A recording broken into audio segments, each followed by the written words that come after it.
Hello everyone. तो आज हम स्टार्ट करने जा रहे हैं कुछ questions based on properties of determinants पे। अगर किसी ने प्रॉपर्टीज ऑफ डिटर्मिनेंट्स नहीं पढ़ा है तो आप इस आई बटन पे क्लिक करके पढ़ सकते हैं। जैसा कि मैंने बोला था कि प्रॉपर्टीज ऑफ डिटर्मिनेंट्स पे बहुत सारे क्वेश्चंस बन सकते हैं, ठीक है, डिफरेंट टाइप्स के, ठीक है। तो इसलिए आज से लेके कुछ और लेक्चर्स में जो भी मैं करूंगा वो प्रॉपर्टीज ऑफ डिटर्मिनेंट्स पे ही होंगे, ताकि मैं डिफरेंट टाइप्स ऑफ क्वेश्चंस जितने बनते हैं सबको कवर कर सकूं, ठीक है। तो चलिए स्टार्ट करते हैं इन क्वेश्चंस से, ठीक। तो इसमें आपको करना क्या होता है इन क्वेश्चंस में कि आपको एक्सपेंड सबसे पहले नहीं करना होता है, बस प्रॉपर्टीज यूज करनी होती है और प्रॉपर्टी यूज करके ही आपको दिखाना होता है कि ये RHS के इक्वल है, ठीक है। तो चलिए स्टार्ट करते हैं। अब देखिए, इसको 0 के इक्वल प्रूफ करना है तो क्या हो जाएगा, LHS से स्टार्ट करते हैं। LHS हमारा ये रहा, ठीक। अब इसमें करना क्या है कि इसको 0 के इक्वल कैसे प्रूफ करेंगे प्रॉपर्टीज यूज करके। तो आपको याद होगा प्रॉपर्टी में मैंने बताया था कि अगर दो रो या दो कॉलम आइडेंटिकल हो जाते हैं या प्रोपोर्शनल हो जाते हैं तो उनका जो वैल्यू होगा वो 0 हो जाएगा। तो क्यों ना हम, या फिर टोटल एलिमेंट की वैल्यू 0 हो या एंटायर रो 0 हो या एंटायर कॉलम 0 हो तो भी वो 0 हो सकते हैं। तो चलिए देखते हैं। अगर मैं C3 में अप्लाई कर रहा हूं, C3 में से 9 टाइम्स ऑफ C2 माइनस कर दूं, ध्यान से देखिए, 9 इंटू 7 63, 9 इंटू 8 72, 9 इंटू 9 81।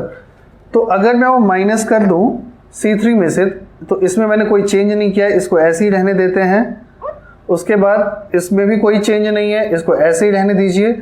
अब यहां पे अगर मैंने चेंज किया है तो 9 टाइम्स ऑफ 7 63, अगर माइनस करूंगा तो यहाँ 2 बचेगा। उसके बाद यहाँ पे 72 माइनस करूंगा तो 3 बचेगा और यहाँ 5 बचेगा। और इसके बाद मुझे बताने की जरूरत नहीं है कि C1 एंड C3 दोनों क्या है, आइडेंटिकल हैं।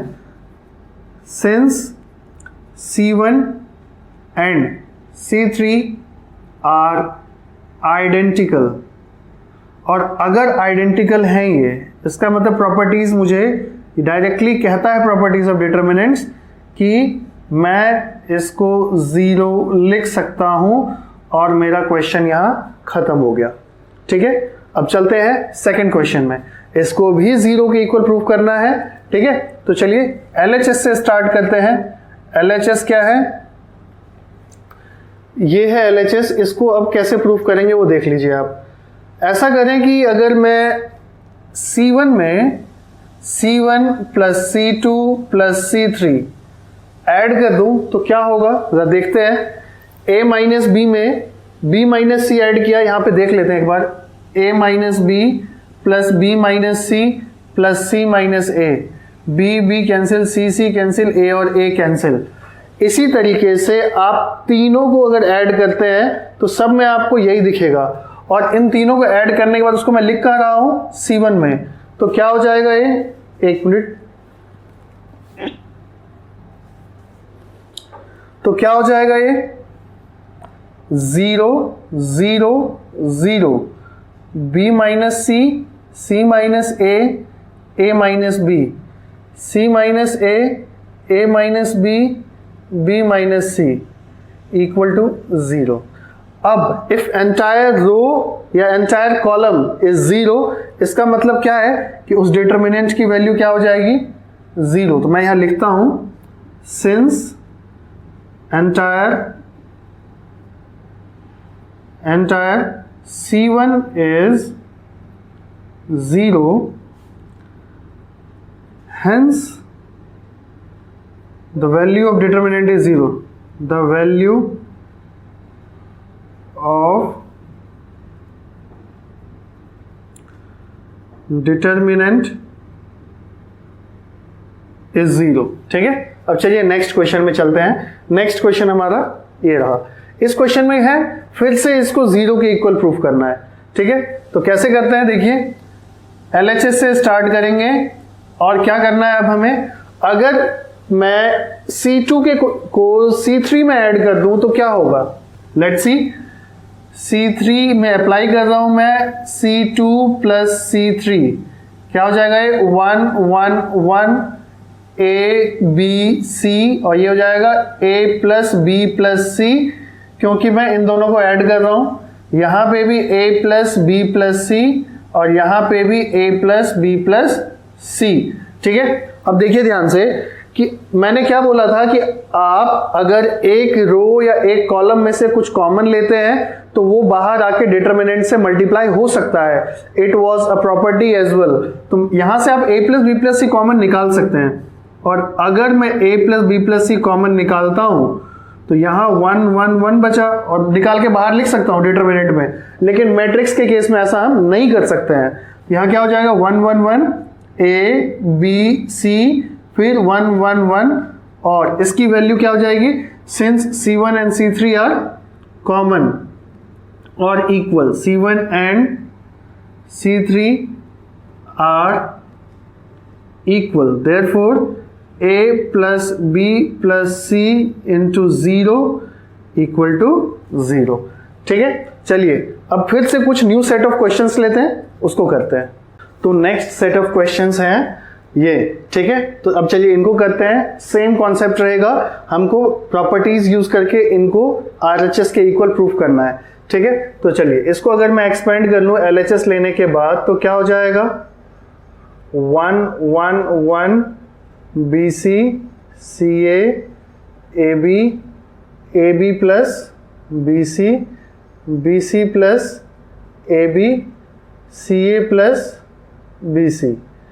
अब आप देखेंगे कि अगर मैं इस कॉलम को इसमें ऐड कर दूं तो क्या हो जाएगा, ये AB plus BC AB plus CA, sorry यहाँ पे CA होगा A इंटू सी। ठीक है, AB plus BC plus CA। अब अगर इसको ऐड कर दूं तो AB plus BC plus CA, और इसको ऐड कर दूं तो AB plus BC plus CA। ये तीनों में क्या बना रहे हैं, AB plus BC plus CA, और यहां से मेरे को हेल्प हो सकती है। कैसे, देखिए अप्लाइंग C3 प्लस C2 क्या हो जाएगा 1 1 1 BC CA AB। ठीक है, यहां हो जाएगा AB plus CA plus BC AB plus BC plus CA AB plus BC plus CA। क्या हो जाएगा, अब मैं कॉमन ले सकता हूं क्योंकि ये तीनों क्या है, इक्वल है। तो क्या हो जाएगा AB plus BC plus CA बाहर आ जाएंगे, यहां बचेगा 1 1 1 BC CA AB 1 1 1। Since C1 and C3 are equal, hence AB plus BC, आप लिखेंगे यहाँ पे C1 and C3 are equal, hence AB plus BC plus CA into 0 equal to 0। ठीक है, अब चलिए इस क्वेश्चन में चलते हैं। ये क्वेश्चन डायरेक्ट खींचा गया है कहाँ से, कॉम्प्लेक्स नंबर से। किस टॉपिक के अंदर है ये question, cube root of unity. Cube root of unity के अंदर आपको पता होगा कि एक्स क्यूब इक्वल टू 1 होता है, तो x cube minus 1 equal to 0। तो इसके कितने रूट्स होते हैं, 3 रूट्स। एक रियल होता है, बाकी 2 इमेजिनरी होते हैं। कौन कौन से, -1/2 प्लस माइनस √3/2 i। ठीक है, तो इसमें से एक ओमेगा होता है, -1/2 प्लस √3/2 i, और एक ओमेगा स्क्वायर होता है, क्योंकि एक का स्क्वायर करने पे दूसरा अपने आप हमें मिल जाता है।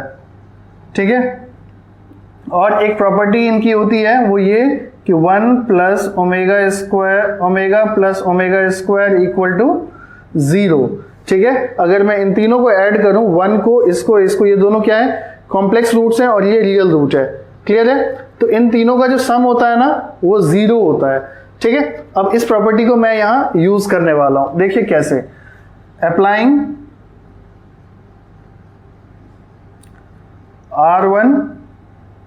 R1 plus R2 plus R3, तो क्या हो जाएगा 1 plus omega square, 1 plus omega square, 1 plus omega square. ध्यान से देखिए, इन तीनों का सम मिल गया हमें, ओमेगा स्क्वायर 1 ओमेगा। अब यहां मैं क्या लिख सकता हूं बाय यूजिंग दिस प्रॉपर्टी, 0 0 0, तो क्या हो जाएगा 0 omega square 0 omega square 1 0 1 omega. Since entire row is equal to 0, so the answer is 0। ठीक है, चलिए अब नेक्स्ट क्वेश्चन पे चलते हैं। ये थोड़ा सा अलग है। अब यहाँ पे हमारा डिटरमिनेंट क्या है, हमारे डिटरमिनेंट को 0 के इक्वल नहीं x y के इक्वल प्रूव करना है। देखिए कैसे करेंगे। यहाँ पे मैं दो प्रॉपर्टीज एक साथ लगा सकता हूं, क्योंकि ये 3x3 डिटरमिनेंट है, तो यहाँ पे मैं दो प्रॉपर्टीज, दो रो या दो कॉलम में एक साथ लगा सकता हूं एक टाइम पे साइमल्टेनियसली। तो क्या करूंगा, मैं ऑपरेशंस लगाऊंगा R2 में, R2 माइनस R1, ठीक, और R3 में भी R3 माइनस R1। तो क्या हो जाएगा ये LHS में, इसमें से इसको माइनस कर दिया तो कितना बचे 1 0 1। Since I am not changing anything in R1, तो R1 को मैं ऐसे ही लिख दूंगा, ये x हो जाएगा, ये 0 हो जाएगा। अब मैं इसमें से इसे माइनस कर रहा हूं, तो क्या हो जाएगा ये 0 0, और इसमें से फिर इसे माइनस किया तो ये कितना हो गया y। ठीक, अब ध्यान से देखिए, ये अब मैट्रिक्स बन गया। कभी कभी ऐसा सिचुएशन आता है कि आप एक स्टेप के बाद प्रॉपर्टीज नहीं लगा सकते, ठीक है, इसमें ज्यादा कुछ बचा नहीं है प्रॉपर्टी लगाने को, तो अब आप ओपन कर सकते हैं। जब आपके किसी एक रो या एक कॉलम में दो जीरोस आ जाएं, इसका मतलब this is a sign that you can open the determinant further. अब आप प्रॉपर्टी नहीं भी लगाएं तो चलेगा, अब आप ओपन कर सकते हैं। ठीक है, इसे अगर मैं ओपन करूंगा तो उस रो या उस कॉलम के अलावा ओपन किया करिए, अगर आप कभी भी ओपन करते हैं जिसमें सबसे ज्यादा जीरोस हो। ठीक है, it will help you to expand the determinant quickly. जैसे कि मैं इसके अलावा ओपन करूंगा C1 के अलावा, तो अगर मैं इसको लेता हूं तो दिस, अब इसको छोड़ दो, जो सब डिटरमिनेंट है वो ये रहा, प्लस 0 इंटू 0 से किसी को मल्टीप्लाई करिए 0 आएगा, इसी तरीके से इस 0 से किसी को मल्टीप्लाई करिए 0 आएगा। तो अगर आप इसको ओपन करेंगे तो बस 1 से ही मल्टीप्लाई करना पड़ेगा, दैट इज 1 इंटू इस रो, इस कॉलम को, इस रो को डिलीट कर दीजिए, ये होगा xy माइनस 0। आंसर क्या आया आपका xy, और ये आपने कर दिया प्रूफ। लेकिन एक चीज ध्यान दीजिए कि ये तो हो गया, आपको डिटरमिनेंट ओपन कर दिया, आपने कर दिया, लेकिन कभी भी अगर आपका लोअर या आपका ट्रायंगुलर मैट्रिक्स बन रहा हो, हमेशा ध्यान दीजिएगा, कभी भी अगर आपका ट्रायंगुलर मैट्रिक्स बन रहा हो तो उसमें डायगोनल एलिमेंट्स को मल्टीप्लाई कर दीजिए, वही आपका डिटरमिनेंट हो जाएगा। ट्रायंगुलर मैट्रिक्स किसे कहते हैं, मतलब जब भी आपका एक, आप देखेंगे राइट एंगल ट्रायंगल बन रहा है, मतलब एक पार्ट इसका क्या है, पूरा 0 है, या फिर अगर ये 3 एलिमेंट 0 होते तो ये लोअर ट्रायंगुलर मैट्रिक्स बनता। अब ये कौन सा है, अपर ट्रायंगुलर मैट्रिक्स। तो लोअर ट्रायंगुलर मैट्रिक्स हो या अपर ट्रायंगुलर मैट्रिक्स हो, अगर आपको इन दोनों केसेस में डिटरमिनेंट निकालने हैं तो just multiply the diagonal elements, you will get the determinant. ठीक है, चलिए और कुछ नए क्वेश्चंस करते हैं। ठीक है, अब नेक्स्ट क्वेश्चन क्या है, ये इसको 0 के इक्वल प्रूफ करना है और इसको 0 के इक्वल प्रूफ करना है। मैं ज्यादा से ज्यादा क्वेश्चंस इसलिए ले रहा हूं ताकि आपको कॉन्सेप्ट की क्लैरिटी मिल सके, अलग अलग तरीके से कैसे क्वेश्चंस को अप्रोच करते हैं। ठीक है, अब देखिए मैंने क्या बोला था प्रॉपर्टीज में, जब मैंने पढ़ाया था कि इफ एनी सिंगल रो और single column is represented as a sum of 2 or more terms, then the determinants can be split into or more number of determinants। कहने का मतलब ये कि अगर यहाँ पे 2 से ज्यादा नंबर टर्म्स का सम है तो एक रो या एक कॉलम में, तो डिटरमिनेंट को हम उतने टुकड़ों में तोड़ सकते हैं। तो अगर मैं LHS लेता हूं यहाँ पे तो क्या हो जाएगा, AX B Y C Z plus A2X X B2Y Y C 2Z and Z। अब आप देखेंगे कि यहाँ पे since R1 and R2 are equal, identical, hence this is 0। और यहाँ पे जब आप 2 कॉमन ले लेंगे, क्योंकि अगर एक रो में सेम कांस्टेंट से मल्टीप्लाई हो रहा हो तो हम वो कांस्टेंट मल्टीप्लाई कॉमन ले सकते हैं। तो क्या हो जाएगा, A B C X Y Z X Y Z, since R2 and R3 are identical so this is also 0, so the answer is equal to 0। ठीक, अब चलिए नेक्स्ट क्वेश्चन करते हैं। इसमें क्या करना है, ध्यान से देखिए, इसको 0 के इक्वल प्रूफ करना है। कैसे करेंगे, अगर मैं C3 में C3 माइनस C1 करूं और उसी समय पे C2 में C2 माइनस C1 करूं तो क्या हो जाएगा, देखिए ध्यान से, इसमें से इसे माइनस कर दूं तो B और B कॉमन है तो B तो खत्म हो गए, 2A minus A 3A minus 2A 5A minus 4A A। लेकिन मैं C1 में कोई चेंज नहीं कर रहा तो पहले C1 को लिख लेते हैं बड़े आराम से, ठीक है, 2A plus B 4A plus B। ये क्या हो जाएगा, इसमें से इसे माइनस करेंगे तो B भी खत्म हो गए, 2A minus A is A, वैसे ही यहाँ पे A और वैसे ही यहाँ पे A, ठीक है। और यहाँ पे मैं C1 माइनस करूंगा, यहाँ पे C2 माइनस करते हैं, ठीक है, वो तभी सेम आ पाएगा। मैं चाहता हूं कि ये दोनों आइडेंटिकल आ जाए और वो जब तब होगा जब मैं C3 में से C2 को माइनस करूंगा। तो क्या हो जाएगा, ये भी A हो गया, ये भी A हो गया और ये भी A हो गया, ठीक। अब आप देखेंगे since C2 and C3 are identical, hence इन दोनों की, तो इस डिटरमिनेंट की वैल्यू क्या हो जाएगी, 0। क्वेश्चंस बहुत छोटे हैं बट तब अगर आपको आइडियाज आ जाते हैं। अब कई बच्चे सोच रहे होंगे कि सर आपको बहुत आसानी से समझ में आ जाता है या बहुत आसानी से कर लेते हैं, उसका क्या रीजन है। उसका सिंपल एक ही रीजन है कि मुझे प्रॉपर्टीज पे कंट्रोल है, मुझे प्रॉपर्टीज समझ में आ गए हैं। अगर आपको भी प्रॉपर्टीज समझ में आ जाते हैं तो आप बहुत ही आसानी से कर लोगे, ठीक है। तो मैं उम्मीद करूंगा कि नेक्स्ट क्लास में जब हम मिलते हैं तो आप इन क्वेश्चंस को बहुत अच्छे से समझ लीजिएगा। साथ ही साथ अगर आपने प्रॉपर्टीज नहीं पढ़ा है तो प्रॉपर्टीज पढ़ लीजिएगा, ठीक है। मिलेंगे कुछ और questions, different type of questions के साथ जो इससे टफ होंगे और थोड़े आगे लेवल के होंगे, उनको करेंगे नेक्स्ट क्लास में, ठीक है। मिलते हैं नेक्स्ट क्लास में, थैंक यू।